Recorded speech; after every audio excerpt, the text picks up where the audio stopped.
ആശാൻ കഥകൾ തുടരുന്നു. ഇതൊരു കൊച്ചാശാന്റെ കൂടെ കഥയാണല്ലോ.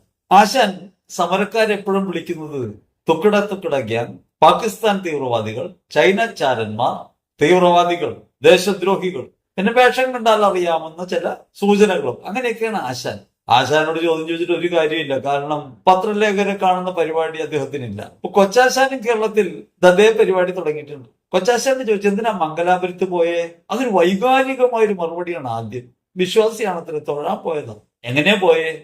25 ലക്ഷത്തിന്റെ ചാർട്ടേഡ് ഫ്ലൈറ്റിന്. ആര് പണം കൊടുത്തു? പത്രക്കാരൊന്നും ചോദിച്ചില്ല കേട്ടോ. പക്ഷെ എന്തിനാ പോയെന്ന് ചോദിച്ചപ്പോ അത് നിങ്ങളോട് പറയേണ്ട കാര്യമില്ല, വ്യക്തിപരമായ കാര്യമാണെന്നാണ് ആശാൻ പറയുന്നത്. ആകാശത്തുനിന്ന് താഴെ ഇറങ്ങണില്ല കേട്ടോ. വീണ്ടും ഹെലികോപ്റ്ററിൽ കയറി അമ്മായിച്ചനെ കാണാൻ പോയി. എന്തിനാ പോയേ? അത് അമ്മായിച്ചനെ കാണാൻ പോയതല്ല, ഇൻവെസ്റ്ററെ കാണാൻ, നിക്ഷേപകനെ കാണാൻ പോയത്. ആരെയാ? അത് നിങ്ങളോട് പറയേണ്ട കാര്യമില്ല. ഇപ്പൊ അങ്ങനെയാ. എന്നിട്ടൊരു ഭീഷണി.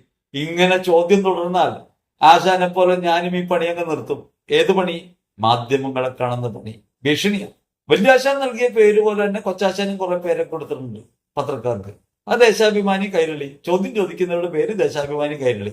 ഇനിയോ കൂടുതൽ ചോദ്യം ചോദിച്ചാൽ കുത്തിത്തിരിപ്പുകാർ. ഇപ്പൊ നാട്ടുകാർ ചോദ്യം ചോദിക്കാൻ തുടങ്ങി. പത്രക്കാരൊക്കെ മിണ്ടാണ്ടിരിക്കുകയാണല്ലോ. പത്രക്കാർക്ക് മേനോനെ കാണുമ്പോൾ ഭയങ്കര ചിരിയാണ്. കൊച്ചാശാനെ കാണുമ്പോഴേ അവര് കണ്ണീരൊപ്പണുണ്ടോ, കൊച്ചിനുമ്മ കൊടുക്കുന്നുണ്ടോ എന്നൊക്കെ നോക്കി നടക്കാണ്. അങ്ങനെ ഇരിക്കുമ്പോഴാണ് നാട്ടുകാർ ചോദ്യം ചോദിച്ചു. കൊച്ചാശാന് ദേഷ്യം വന്നു. അപ്പൊ കൊച്ചാശാൻ പറയുക, രണ്ടെണ്ണം അടിച്ചിട്ട് ചോദിക്കണമെന്ന്.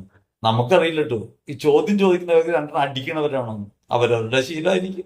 ഏതായാലും ആശാനും കൊച്ചാശാനും കൂടി നാട്ടുകാരെ രക്ഷ വരപ്പിക്കുകയാണ്. പുസ്തകം വായിക്കുന്നവരാണല്ലോ, ഭക്ഷണം പഠിപ്പിക്കാൻ സാധ്യതയുണ്ട്. നടക്കട്ടെ. പക്ഷെ കഥ തുടരും.